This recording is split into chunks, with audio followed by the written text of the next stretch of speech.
Welcome, everybody. Welcome back to my channel. Tonight we're breaking down the SEC showdown that has everybody and everything around them intense and intensified. The momentum swing and the fourth quarter takeover that you wouldn't forget. And I'm going to say you're not going to forget it because guess what? It was huge. It was so phenomenal that it was a big comeback by the LSU Tigers. The Ole Miss Rebels came in ready to protect home court, but LSU Tigers had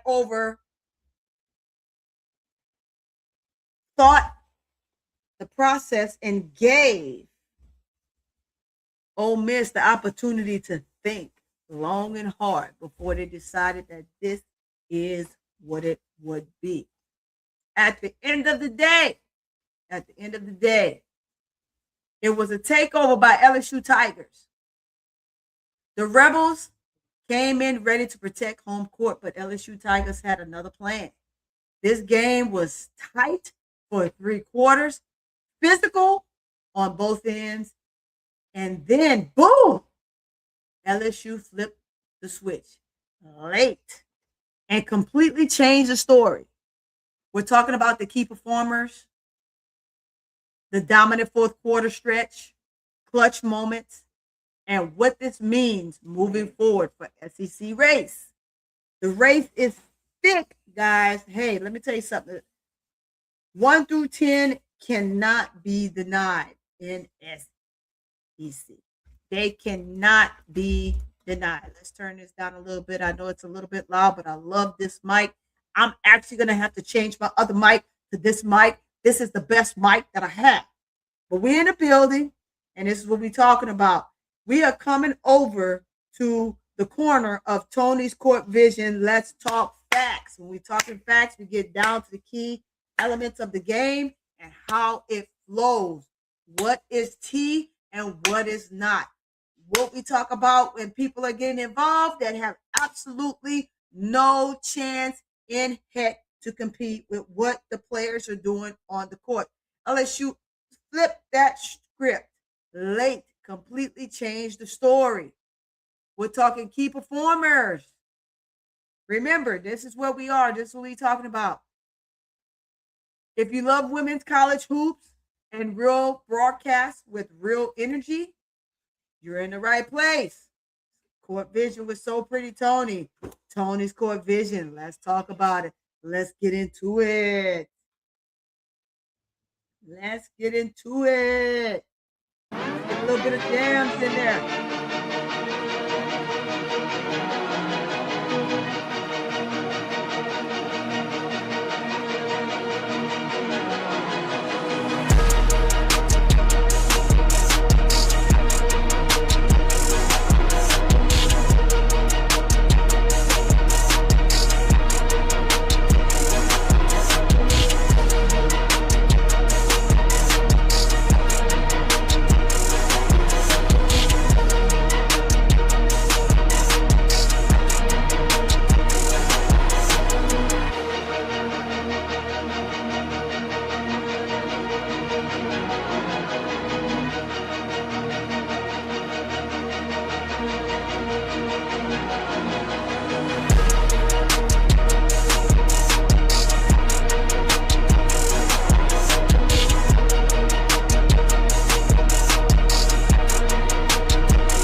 this is not just for me. This is for you.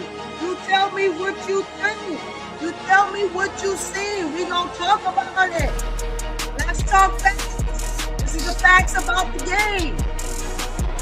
Everybody have a different opinion. Let me see what your opinion is. Bring it in the building. Run it up, run it up, run it up.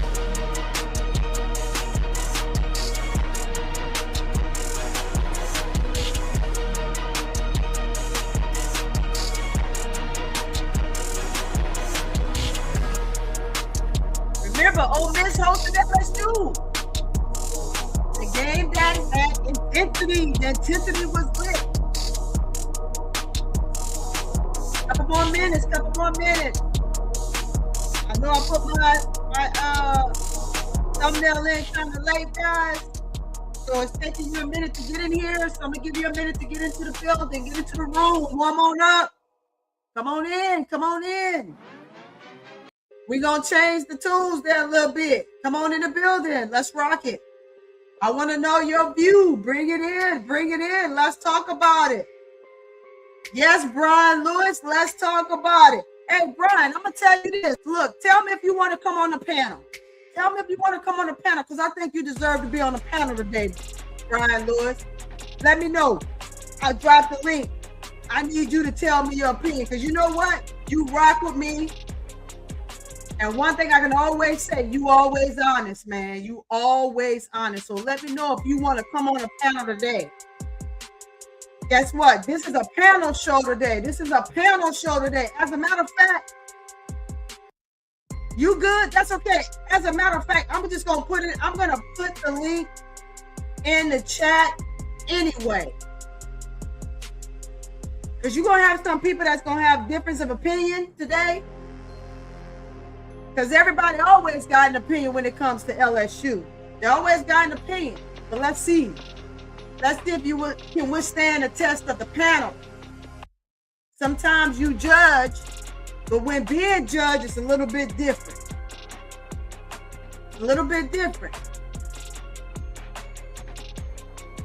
Remember, we're breaking down the huge SEC matchup. This was a good matchup. You watched the game? You know it was. Ole Miss came out on fire. They came out on fire.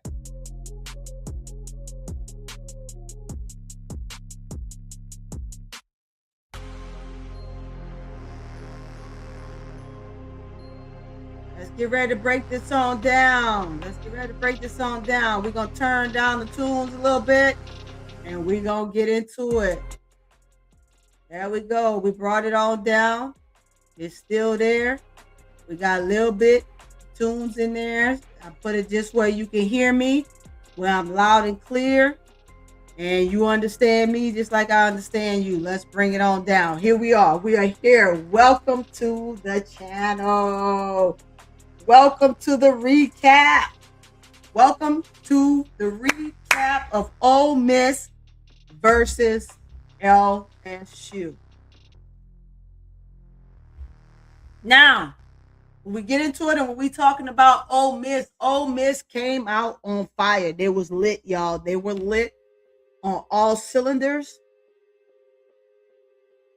And I'm going to tell you this. When we talk about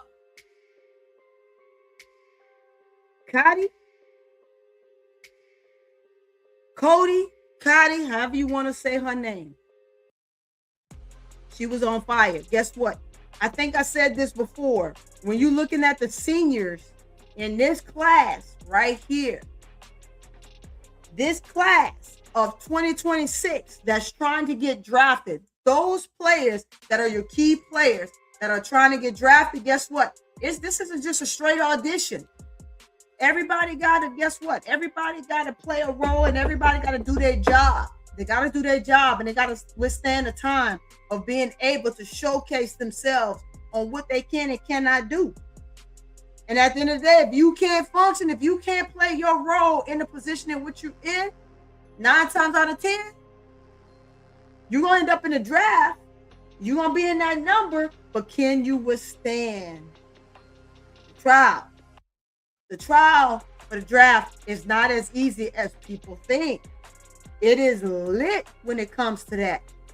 Guards are a dime a dozen in a W. And if anybody watched the W, you know that. The W has a ton of guards that can do a lot of prolifical things. And if you think you can come in as a rookie and outshine anybody that's sitting there, now is the time to showcase yourself. And if you're not showcasing yourself within conference play to see how in depth you can get into making sure you take your team to the next level in the playoffs, you got to make the tournament. Then when you get in the tournament, you got to show up and show out. It's all about you at that time. And I'm going to tell you this. I know that sometimes we pick and pull different things about Flage's game, but it's only to make Flage better. Flage has worked extremely hard to be where she is today. I'm going to give her that, right? But there's things that we do within the realm of a game that's a part of what we do when we're trying to get to where we want to be.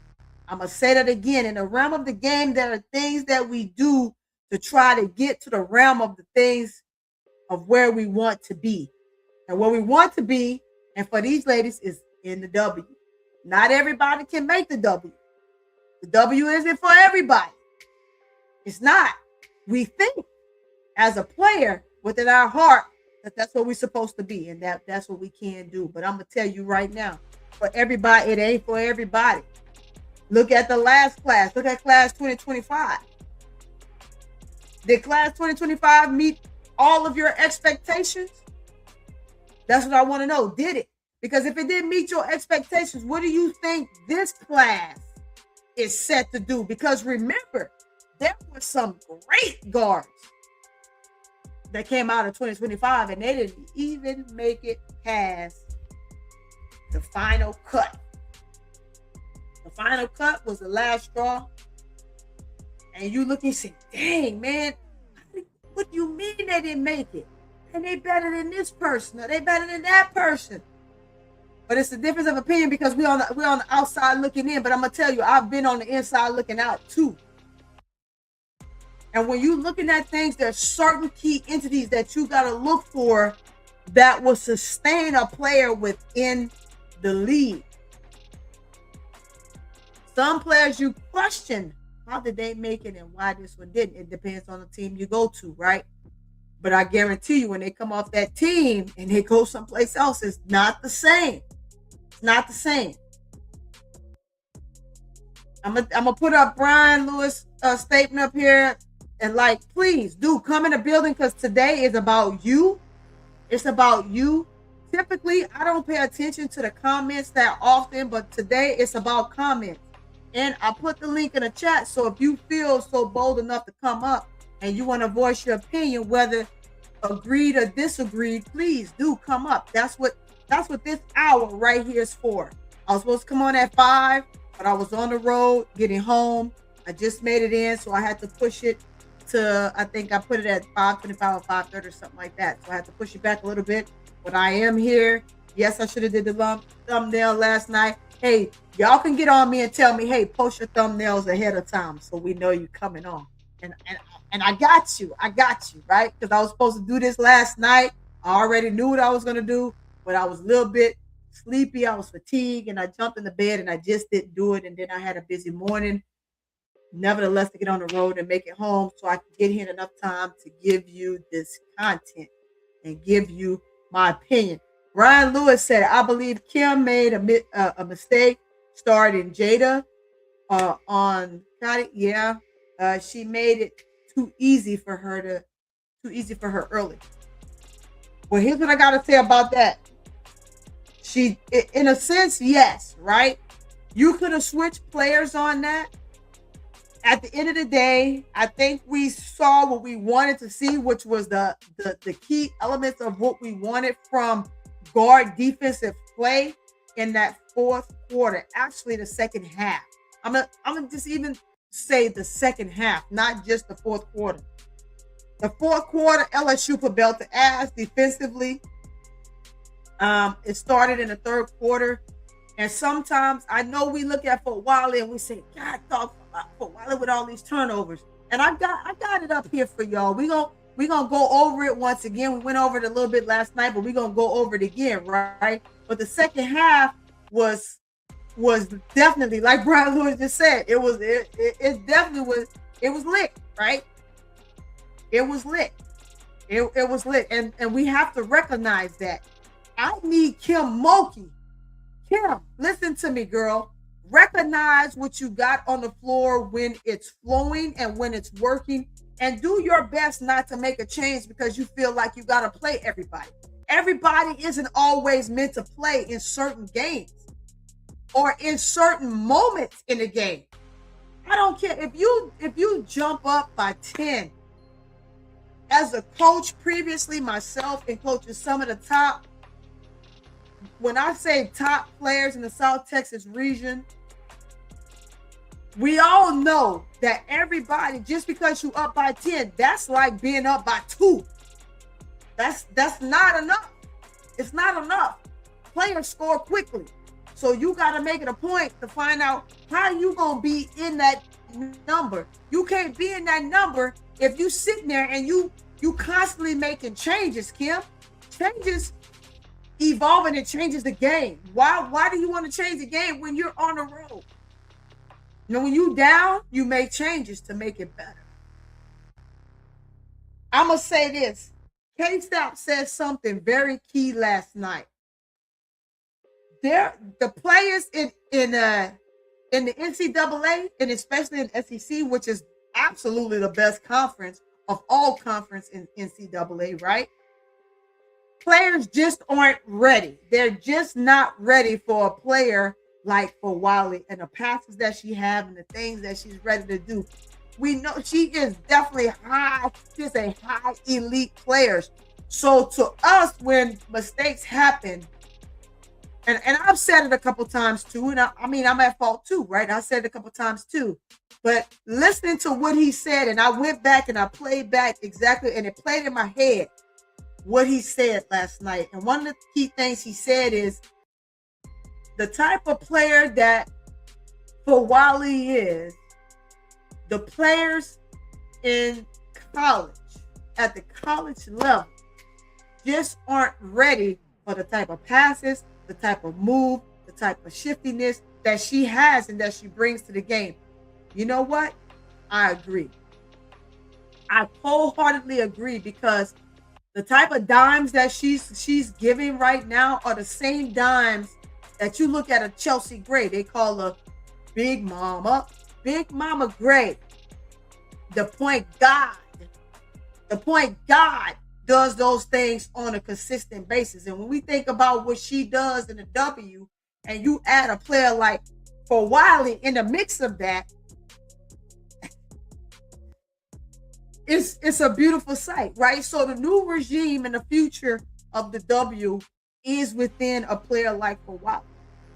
Fort Wiley still has to learn how to play within the realm of the game of the players that she has surrounding her, and her being so advanced that she doesn't know how to, as you would, the terms are not dummy, but dummy down your play to make sure that the players around you are understanding and copying. And by no means, LSU, listen to me, or anybody that ever played with Fort Wiley, South Carolina, listen to me. I'm not saying nothing to offend nobody, but if you all sit back and just take a moment and do what I did, just reflect on the type of passes that Fort Wiley makes, the shifty moves that she gives, the things that she does within the realm of the game. It is truly, in fact, as an elite level. And we truly get upset sometimes when we're watching the game and we're like, what is Fort Wiley doing? Fort Wiley is a very gifted player. And she showed you that how gifted she is. I'm going to mess up, coach, is what she said by playing last night. I'm going to mess up, coach, but give me a minute to get warmed up and I got you. I got your back.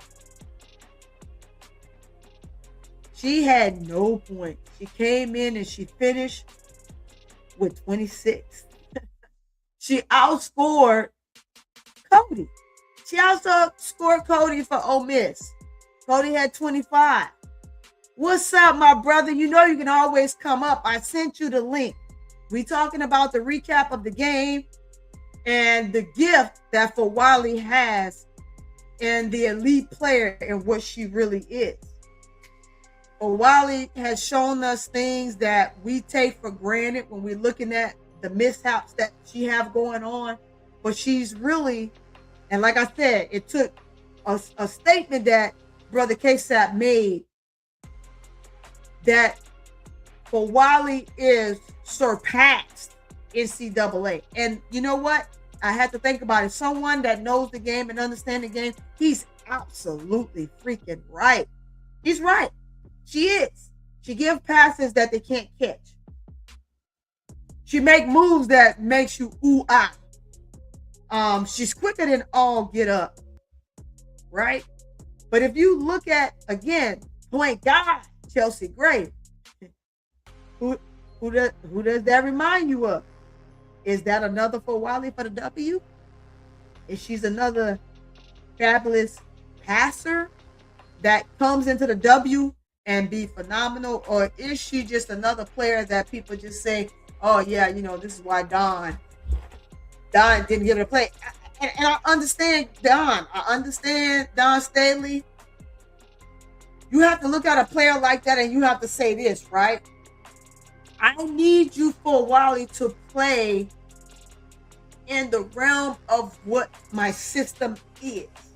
If not, I can't put you on the floor because my players aren't technically ready for what you're ready, what you're ready to give them. They can't receive it in that aspect, right? That's on a Staley atmosphere and an LSU atmosphere because that's the two teams she played for. She gives passes that players just aren't ready to catch, right? But at the end of the day, if she was in a W right now and she gave those passes, those players would catch that. Those players wouldn't miss that. Those players are ready for that. So I had to sit back and I pondered on that once I got off live from the game, and it really made me think. And I actually really wanted to do this right after the game, but it was late, and I have a 5 a.m. Well, actually, I got a 5:30 PT where I got to get up and I got to work out at 5:30. So my rise went from rising at 5 to be ready to go to work at 7 to now my rise being at 4 to be ready to go work out at 5:15 and then get a shower and go to work and be to work at 8. So there's just a realm of things that goes on in the scope of things. And hey, bro, Claude, I gotta get back. We gotta get back to our recap podcast. I'm ready for it. I'm in a different capacity now. So, brother, we are here. But I do, let me know that if you get ready to get on or not. But this is where we are. We're talking about the recap of this game. Now, let's get back into this game. Let's get back in Cody. Man, Cody played such a phenomenal game. I cannot wait to see what this young lady brings to the W. She is so ready to tee off in a W from her position. Now, mind you, again, we had some players in 2025 that was ready to do the same thing, and they actually end up being cut. Now, I want people to understand how that works, but I'm going to give you how that works after the recap. But we're going to talk about Cody and the prolific player that she is. This girl has managed to score on everybody. It ain't one. It ain't LSU. It's whoever can get it with her. And I like that in a player. A guard like that goes a long way for me. Right? But it's also the tangibles that if she needs to be a facilitator, she can. But we will see when she get in the W. We will see when she get in the W, because things that we see in college don't always equate to what we need to do in our role in the W. But I love it nevertheless. She had a fantastic game. She scored 25 points. She was 8 of 25. She was 3 of 7 from the 3-point line. She was 6 of 9 from the free throw line. She had a rebound. She had 2 assists. Could she have had more? Yes, but right now, what needed to happen for her team with Ole Miss is they needed her to be that prolific player, which she absolutely, truly was. And so we have to give her that. Efficient, we can say, look, she was 8 from 25. Efficiency is important. But when it counted, when a bucket counted, Brian, when a bucket counted, she was there to facilitate that bucket. Now, mind you, yes, she won a lot. Yes, there were some things that she didn't knock down, but guess what? The most important one she did. That's the key. A player can put up, and I'm going to go there. I'm going to use Caitlin Clark. I'm going to go there, right? Caitlin Clark, when she's on, Caitlin Clark will have a stat like that. Caitlin Clark could have 35 and 15. She can, right? But a bucket that counts is a bucket that counts. You can be the poorest shooting player at that time. But if your team is counting on you, and here's where that 25, that 8 and 25 happened. It happened in the bottom of that third and in the fourth, where she was stopped and she was still trying to force stuff. So I definitely get you, Brian. I definitely get you. By no means am I not hearing what you're saying. I'm hearing you out perfectly clear, right? And I literally just gave off her stats. She's 8 of 25, 3 of 7 from the three-point line. She's 6 of 9 from the three-point line. She could have made those 2 free throws down the stretch that she missed. In a sense, I said, who does that remind you of the game before? You can say it remind you of none other than Flau'jae, right? But players go through those moments. It's not one of those things where it was a difference maker. I say that the ones that Flau'jae missed could have, because the momentum had already shifted in LSU's way, had she made those, would it be different? I can't tell you yes, and I can't tell you no. You know why? Because there was still time on the clock. There was still time on the clock. And when there's time on the clock and you haven't spent the time to get the stops that you needed throughout that quarter, and now we're down to the wire, it still spells win for South Carolina to me. I mean, and that's my personal opinion, right? We bring it back to Cody, right? Cody do the same thing. She make those. Does that change the trajectory of the game? It doesn't. You know why it doesn't change the trajectory of the game? Because Fo'Wale was on 20. That's why. She was on 20.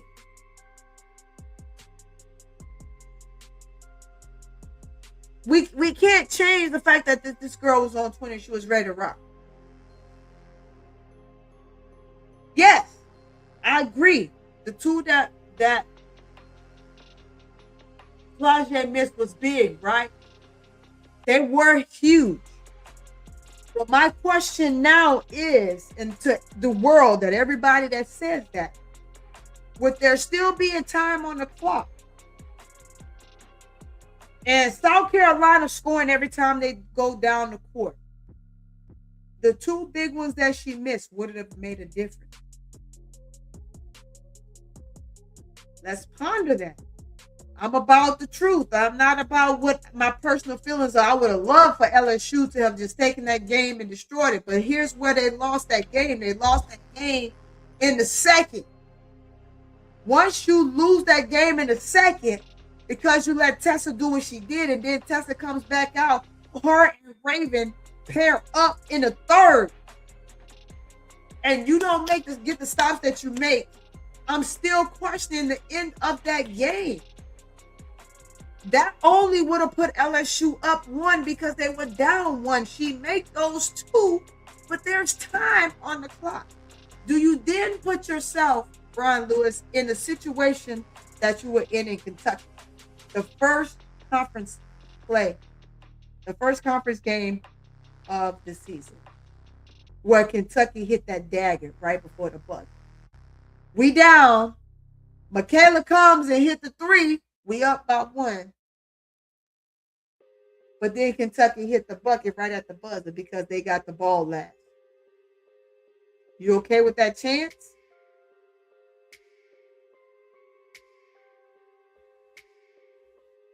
Okay, you said this is my opinion. If Flage don't turn her ankle last night, they earn easier. Uh I say she was on one, but I also say this, right? She's on one. Where's the rest of my team? Flage had a common goal to come out and be the best version of her, but she also know that everyone was clowning her mother. So it meant more to her to be that establishing player and a dominating player that we know that she can be and that she is. If that particular Flage can give us that for 4 quarters, I promise you, no one on this God green earth would ever say anything negative other than the fact that that girl is her. That's what I'm going to tell you on that. But the fact, back to this game, to the fact that Flage won, came out and she was lit. She was on fire. She wasn't matched by the energy of everybody else, right? On her team. She's trading buckets. She's getting it done. She doesn't turn her ankle. She can continue to do that. Does the trajectory lead her into a 30-point game? Don't know. We're not there yet. And we haven't seen that yet. Is it a possibility? Yes.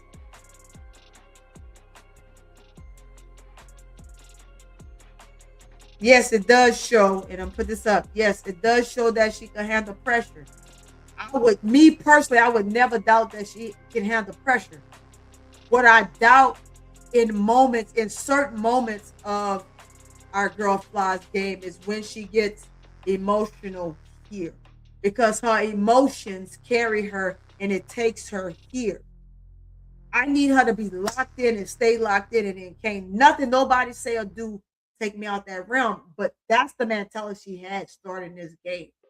And that's the Flage I know. That's the Flage I saw freshman year. That's the Flage I was like, man, I'm going to go back and I'm going to follow her high school story and see how she got here, because she was not a player that I followed until she got to LSU her freshman year. I didn't follow her like I followed Angel and Caitlin and AB and those guys, right? After those classes right there, I just didn't really get. I took a break, as you would say, from basketball, and I just didn't get that deep into following the high school players and watching them lead on into college and moving above and beyond, and to see who would make it and who wouldn't. You say that's the last couple of NCAA tournament she played great. Yeah, she has her moment. She has a moment. And it's not to say that she can't have an off game, because every player has one, right? For me, sometimes it's her start, but it's never to take away from her game. She's an astonishing player. And I think if Kia can get out the way and allow Flage to figure it out, Flage gonna be one of those players that you're never ever gonna question what she can or can't do. But we have to let our kids grow up in a sense and allow them to do the things that they need to do on their own. And I think once that happens, Flage is very capable of knowing exactly what to do. And I do love that about her. I think she has a strong will, personality, but her love, and never ever take away the love for her mom, and to be grateful for her mom and what her mom has been able to accomplish and help her do and get, and always been in her corner, is something that she's always going to have. Unfortunately, sometimes those things become in hindsight of what we really what we know that we can become because we're actually already there, but we fall into what we call a stump. We fall into a stump. But never ever. I think that Flage is a very elite player. Flage is going to do well. Flage is going to set the tone. But having the mom and the practice and saying things to other players and just different things like that, I just need mama to let her baby grow up because she's not a baby. She's a grown ass woman. She's a grown ass woman. And sometimes we have to give them their wings and allow them to fly, but always let them know that we're here, we're in their corner, we're willing to support them, and we're going to jump out on the limb and we're going to jump off that bridge for them at any given time. That's what I need to happen because mom coming out on in defense for her daughter, for folks online. I didn't get the gist of everything. I did see some things, but based on what mom was saying, a couple of those things I did not see because I'm when I say I'm at work and I'm working all day, I don't have my phone in my hand to kind of capture and see a lot of those things. So I get it either before I get to work, on my lunch break, or thereafter. Or I get my brother Bro Claude and Keisha and those guys that will send us some stuff. And by all means, Brian Lewis, if you have some stuff and you see it, please send it to me so I can have the symmetry so we can talk about it. It's always room to grow. One, watching a player. Two, being a commentator. Three, voicing your opinion. Four, watching certain things and entities within a player because sometimes people get blindsided, and I do get that. That is truly something. Championship level team responses is something in what I've seen, not only just in Flage. We're gonna talk about Ole Miss because I gotta give Ole Miss their props. Ole Miss record doesn't really truly dictate the type of team that they really are. They are a dog. They're very handsy. They're extremely defensive. When the ball is falling for them, it's great. But I'm going to tell you this. I do know that if LSU would have had the first quarter that they had in the second quarter, they would not have been in the trouble that they were in, period. So that I do get from you. It says, I believe some of what Kia said was wrong, but no one talked about some of the things South Carolina fans were saying because it wasn't about basketball. You're right. I did hear some of those things. Again, a couple of things were sent to me, and I'm going to say this, right? We have to, as fans, I'm not just a commentator, I'm a fan, and I'm a fan of both teams. And I totally 100% get what you're saying, Brian, right? And we have to get away from trying to say things that aren't related to the sport. And for you fans that do say things that aren't related to the sport, shame on you because it should absolutely be about the sport. Why are we talking about players' personal entities? That alone does not define a player, right? It could be a part of what a player character can eventually be over time. But when a player is at this level where Flage is, we have to get away from the norm of trying to talk about something other than sports. We know that she's a rapper. We know that she's one of the big NIL athletes, if not the biggest. We know that her momager makes sure she's taken care of, as well as some other players that she have under her wing.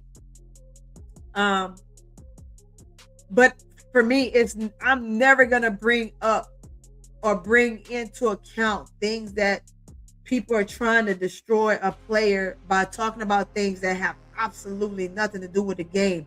To me, that's a person that never really truly watched the player, but just has a knack for being nasty because, oh, my team won and yeah, yeah. Come on, man, get over that stuff. That was nice. That was a nice comeback, but the Ole Miss fourth quarter, it did collapse, and I'm on that part. They collapsed and they folded like a $2 hook. I'm on this to say it. They did. They literally had 7 points in the fourth quarter. They couldn't score. But I'm gonna tell you why they couldn't score, Brian. They couldn't score because LSU put belt to ass. They picked up the defense intensity. Things that you didn't see them do in the first few quarters. Whatever they got chewed out about at halftime, whatever Kim Mulkey and the other coaches said to them at halftime, it was a different story. It came the second half. Because I'm gonna tell you, I saw no defense in the first half. I saw none. Absolutely none. If I would have saw some defense and the outcome was what it was, then I'd have a different conversation. But I agree with you. Lord Mother caused them out. She did. She did cuss them out. She cussed them out. But we gotta remember, as fans, there's things that go on in locker rooms that we'll never know. And then sometimes it will show. It will show by the players' style of play. It'll show by the players' demeanor. It will show by the players' inability to perform. Right? And we just want to give them the opportunity to get it right. We want to give them an opportunity to get it right. We can't give an opportunity to get it right if we combat in every single thing that they do. What's going on, big girl? Welcome into the building. Today is just open discussion about the recap of Ole Miss and LSU, big girl. Give me your commentary. I got you. If you want to come on the panel, I already dropped the link. Go ahead, chime in. But nevertheless, just talking about players that aren't really truly the norm for Ole Miss, that attempted to do some things to disrupt what LSU had coming on.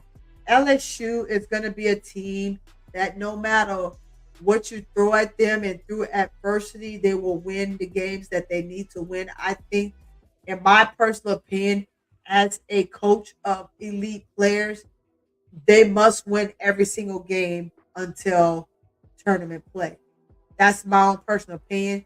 Can they afford to lose one? Possibly, right? But why? Why would you lose one? You don't want to take the chance on putting yourself in a different position. Right now, you're in the second position. You have free range within the brackets that we saw, and I still have the bracket up. Let me go to that bracket, and I will show you all that bracket. Here it is. Let me get y'all that bracket so you can see that bracket, and you can see who's locked in and who's not. Oh, I'm sorry. Let's take that off the screen. That's not what I want to show you. Let's get to that bracket. Just so you can see that bracket a little bit more.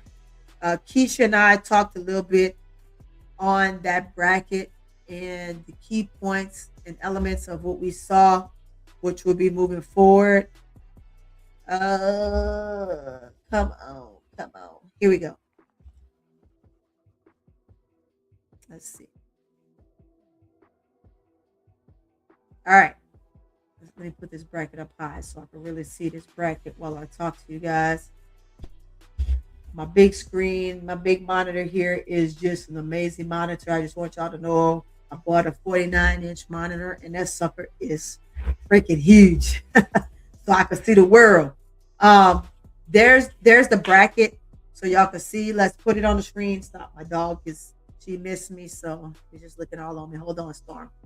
Okay, there's the bracket, right? So we have the bracket, and let's look at it, right? Let's see exactly where we are and moving forward. We have Region 4 We are actually in. Oh, they made some adjustments here. Let's see. LSU, there you go. You're in that Baton Rouge, of course. Now they changed it to the Baton Rouge bracket. They get to play at home, and that's why right now I'm telling you it's important for them to win out to keep this where it is. You see who's locked in already and who's not. LSU typically isn't completely locked in yet. They need to win the next game to lock themselves in. It's important. Winning is everything right now for LSU. Notre Dame is locked in. Princeton is locked in. You have High Point is not, and LSU is not. We need LSU to lock themselves in, and this next win should lock them in. Um, yeah, because it's they have some games that the next two games I think they had three before they played Ole Miss, three or four before they played Ole Miss, but they need to win out. They need to win out. That's because of the loss to South Carolina. They beat South Carolina. They locked in. You get what I'm saying? And they can afford to miss or lose a game thereafter. But they needed to beat South Carolina. They needed to beat them. I'm sorry, um, which they did not. So that's the bracket. We look at who's in their bracket that they're gonna play in and out, and they got Notre Dame, they got Princeton, they got High Point. I think that this is what we talked about when I was on with Cut the Ish with Keisha. These are just games that they're afford to win and brush out and get out of before they end up having to play anyone else. Even on the other side, we got a semi like that. We got a red zone dealing with Vanderbilt that should pretty much almost lock them in. They're at a point where they win the next game and they locked in. Those are the different things and key points that you see when you're watching players and teams and how their performance are. You could be a number 5 player or a number 7 player or even there for a number 10 seed player, but it's inevitable. It's certain games that you need to win to lock yourself in. You just think had they lost to Ole Miss last night, we'd be having a different conversation. So that's what that is. Let me minimize this so I can get back to the chat. Uh, so yeah, they locked in to a certain point, big girl. They're right, Brian Lewis. They're in fourth place now. So, and that was the big loss. That loss put them in a situation where they are still seated to play in that realm. But we want to make sure we put them in a spot where it becomes easy for them. Because guess what? Locked in means you're in the red zone where you just win one more and then it turns to green and you're good to go. But we're not even highlighted at this point because of the caliber of teams that you have left to play in the SEC that could challenge you. Who they play? Let me go to it. I'll tell you right now. I know they have Iowa State and let's see. Let me pull it up. I got it right here. I had it last night and then I clicked off of it, but let's pull it back up. Uh, shoot.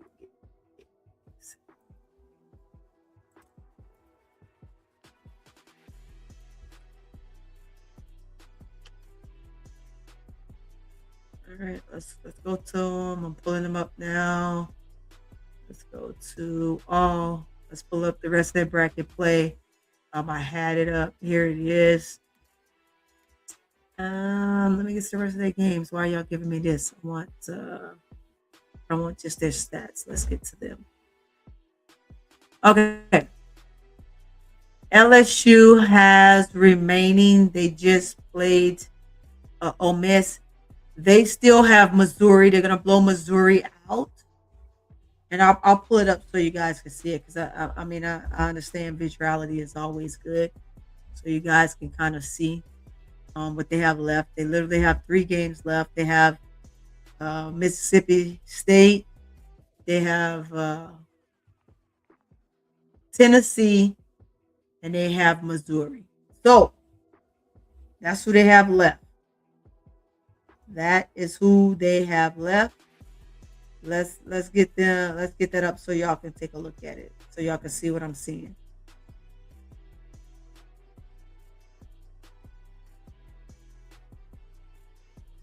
All right. There we go. So the remaining games are those. So the team that I think can muddy the waters is Tennessee. Missouri shouldn't be nowhere near being able to mess up to give any type of stints, right? So they win that and they could possibly be locked in. That is the game they're gonna play on the 22nd, which however is Sunday. Then you got Tennessee on the 26th, and on the 1st of March, you have MS State, Mississippi State. Stop that, girl. We ain't got time to hear you barking right now. We know that you got a loud voice. Thank you. Can you have a seat? Have a seat. Sit. Good girl. Thank you so much. But that's what we have. That's what we have left, right? You have those 3 games. But they should be just fine. No, we don't know who they're gonna play for the first game until probably we will know after they beat Tennessee, because Tennessee is the only team that I think that can muddy the waters for LSU, unless LSU just have just the most worst piss poor game against Missouri or Mississippi State. Tennessee is a team that they're so up and down. You don't know what they're going to give you day in and day out. So it's important to make sure that when you get ready to play Tennessee, you're playing them like you playing a number 1 ranked team in the SEC, period. Or therefore rankings overall. You play them like no other. You play them like it's a championship game, in other words. So it's important to do that, because Tennessee put themselves in a position to be ranked 21, but Tennessee, had they balled out with the players that they have, Tennessee, there's nowhere right now Tennessee should be 21. There's no way. There's no way they should be 21 at all. Not at all. But because they're so inconsistent and they're up and down, that's why they're ranked number 21. They're still at least in the top 25, but that's why they are where they are. LSU still has a chance to move up also if they win out. Yes, that's why I said it's important to win out, Brian Lewis. They got to win out, and you got to look at your other 6 and below. Will Michigan finish out strong? Will Vandy finish strong? You got those type of teams. Can't worry about teams like Texas and South Carolina and along with UCLA and UConn right now, because those teams are so locked in right now at this point. It doesn't matter what they do because they're so far ahead. But your teams like Vanderbilt, you're 4 to 7 where LSU is what you need to be concerned about. Those are important. That's the important moments right there. But tell me, what Kim Mulkey should have done differently to make sure that LSU wasn't put in a position that they were in, that they could have done something different?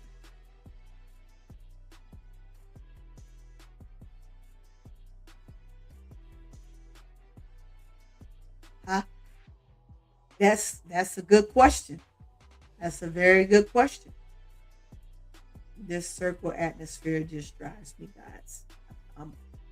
It's hard to move it from there since I put it on there that it acts really weird. So I'm gonna go here. But let's get back to the stat chart. Let's get back to the stat chart because I think it's important. Out of that, let's get into back to the stat chart.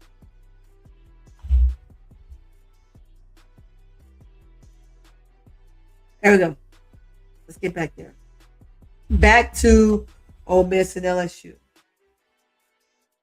All right. Not only did Cody had 25 points, you had Letitia Lattimore that had 12, and you had Christine that while who had 13.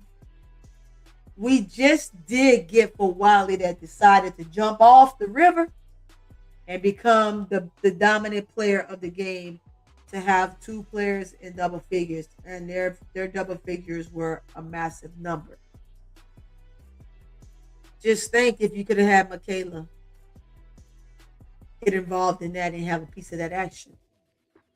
Even there, Jada Richard, points wise, be more efficient and take more shots.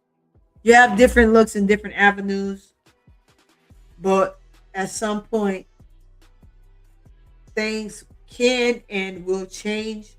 I'm looking forward for LSU to be a more of a dominant force, but whatever they have going on in the locker room, I hope that they can surpass and get past that or put those things aside for their actions so the reactions aren't as effective in a negative way moving forward.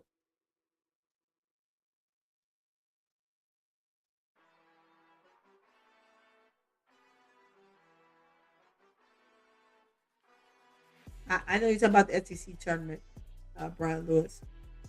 They do have an opportunity to move forward. But when we're talking about who's in front of them, uh, you got Vandy, Texas, and who else that's in front of them. They just have to be better, and they have to be better by finishing out. Chief viewers, Screenbow.com. All right, Stuffy.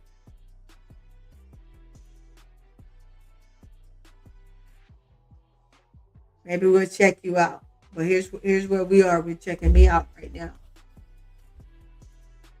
I can't stress enough the importance of what a team brings in stretches of a game that makes it extremely important to be more dominant. In which, however, um, LSU don't seem to be in moments, but we want to kind of put them in a situation to where they understand what they can become. It's not okay to just make the tournament. You need to make a statement getting to the tournament, and once you are in the tournament, making big noise. Those are the difference. You can't make big noise, then why are you going?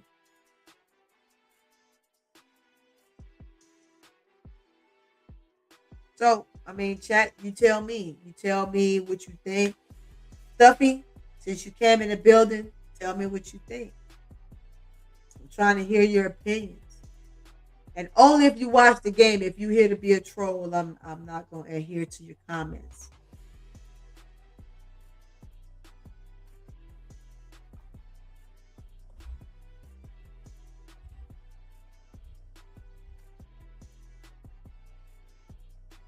I know everybody's kind of off today. I was because I've been on so much this week.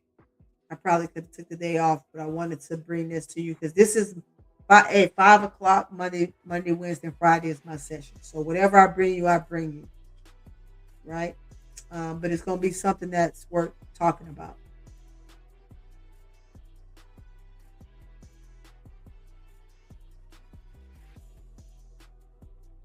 Let's not put our foot in our mouths. Let's make it work for us. If you don't have anything, it's gonna be my time. So you got anything else? Please push it forward. Please push it forward. Baby, please, baby, please. I'm gonna bring the best commentary I got because sometimes people come on here and they're all about one sided versus another side. I'm here about the play of the game. And if guess what? If the game is considered one sided for you, then that's a problem because if you're a fan of the game, you're a fan of the absolute game.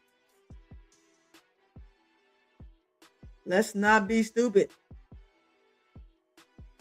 Brian Lewis said, I believe if Kim can get MK12 and Flage on at the same time, LSU will be hard to beat. Absolutely. And that's what I was saying last night. I didn't understand what was going on with Michaela.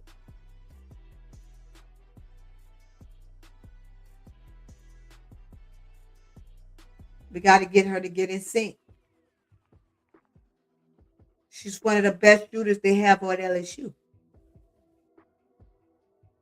And if we can't turn to our best shooters, then what do we have? Flage she's the best slasher,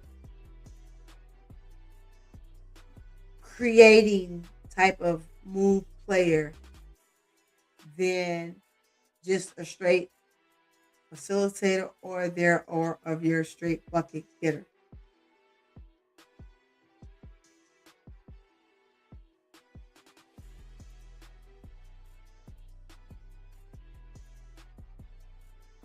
Well, Brian Lewis, thank you. I appreciate you for being in the chat and being there with me. Also, big girl coming in the building. Tonight it was just us. And hopefully those that watch the playback, when you come in, hit the like button. Hit the like button. Commentary is commentary, no matter where you get it from, right? If the person don't know what they're talking about, then it's one thing where you can say, for one of these things, I know what I'm talking about.